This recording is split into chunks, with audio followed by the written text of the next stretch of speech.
பேரவைத் தலைவர்களே, அவர் உண்மைக்கு புறம்பாக சொல்றேன். அவர் காங்கிரஸ்ல இருந்து அதிமுக 6 ஆண்டு காலம் ராஜ்யசபா எம்பியாக இருந்து தேமுதிகவுக்கு போய்விட்டு இப்பொழுது திமுகவில் நின்று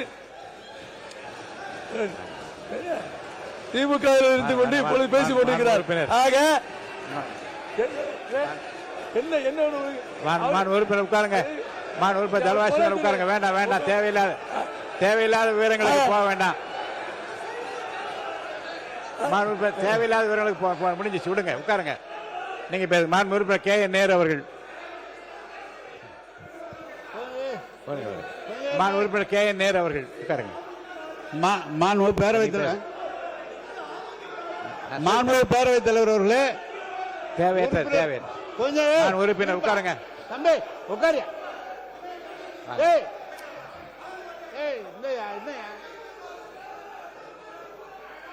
அன்பிற்கினிய நம்முடைய பேரவைத் தலைவர் அவர்களே, இல்ல உறுப்பினர் பேசுகிறார்.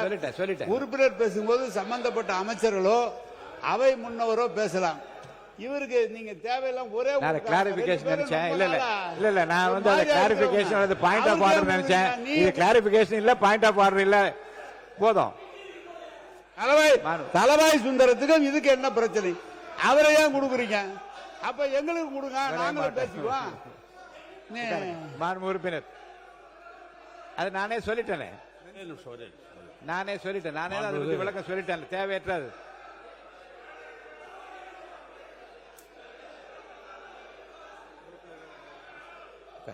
மாண்பு உறுப்பினர் தலவாசி உட்காருங்க.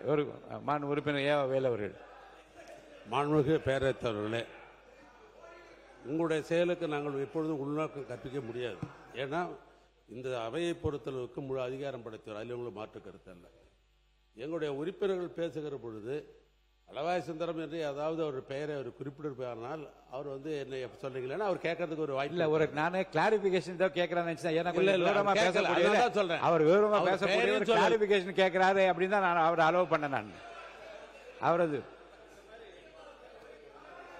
இது போன்ற நான் சொல்றேன், இது போன்ற நிகழ்ச்சிகளை வந்து அவரை பற்றி ஏதாவது நான் குறிப்பிட்டிருந்தாலோ அவர் வந்து ஒரு கிளாரிபிகேஷன் கேட்கலாம், ஒன்றும் தப்பு இல்லை. ஆனா எதுவுமே இல்லாத பொழுது இப்படி சொன்னோம்னா சட்டசபை நடத்த முடியாது. மாண்பு எதிர்க்கட்சி தலைவர் அவர்கள். மாண்புமிகு பேரவைத் தலைவர்களே, பொதுவாக மற்றவர்கள் பேசும்போதுதான் எங்களுடைய உறுப்பினர் அண்ணன் நாசன் அவர்கள் குறுக்கிட்டு பேசுவார். ஆனால் இப்போ அவர் பேசும்போது நீங்கள் எல்லாம் குறுக்கிட்டு பேசுவதை நாங்கள் ஏற்றுக்கொள்ள முடியாது. அது தவிர நம்முடைய முன்னாள் அமைச்சர் மூத்த உறுப்பினர் அண்ணன் திரு தலவாய் சுந்தரம் அவர்கள் குறிப்பிடும்போது பல வரலாறுகள்லாம் குறிப்பிட்டு இவர் அங்க இருக்க அதெல்லாம் நீங்கள் இடம்பெற அனுமதிக்க கூடாது. இதை நீங்கள் என்கரேஜ் செய்யக்கூடாது. அப்படி அவர் பேச ஆரம்பித்தால் நாங்களும் பேச ஆரம்பிப்போம். ஏன்னா இங்க இருக்கக்கூடிய பல்வேறு தலைவர்கள், பல்வேறு உறுப்பினர்கள் பல்வேறு இடங்கள்லேருந்து வந்திருக்காங்க. இப்போ எங்க இருக்காங்களோ அங்க அவங்க உண்மையாக பணியாற்றி கொண்டிருக்கிறார். மாண்பு எதிர்க்கட்சியாளர்களும் மற்ற உறுப்பினர்களுக்கும் அவர் கையை உயர்த்திய போது ஒரு கிளாரிபிகேஷன் கேட்கிறார் என்று நினைத்தான் அனுமதித்தால் அது பாயிண்ட் ஆஃப் ஆர்டரா என்று பார்த்தேன். அது தேவையற்ற விவரங்களை நீங்கள் தெரிவித்தால் அது இப்போ நீங்க மென்ஷன் பண்ண மாண்பு உறுப்பினர் ஆஸ்டின் நீங்க உட்காருங்க. இப்போ நீங்க மென்ஷன் பண்ணுவதை பற்றி சொல்றீங்க.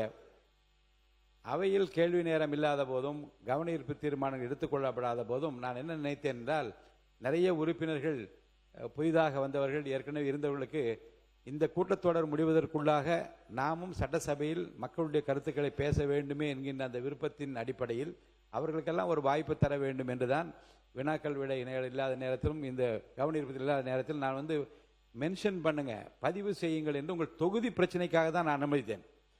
அந்த தொகுதி பிரச்சனை பற்றி பல உறுப்பினர்கள் அது மென்ஷன்ஸ் பதிவு செய்கிற போது அவர்களுக்கும் மக்களுக்கும் இருக்க அந்த தொடர்புகள் வெளியே தெரிய வேண்டும் என்பது ரொம்ப அவசியமாக எனக்கு பட்டது.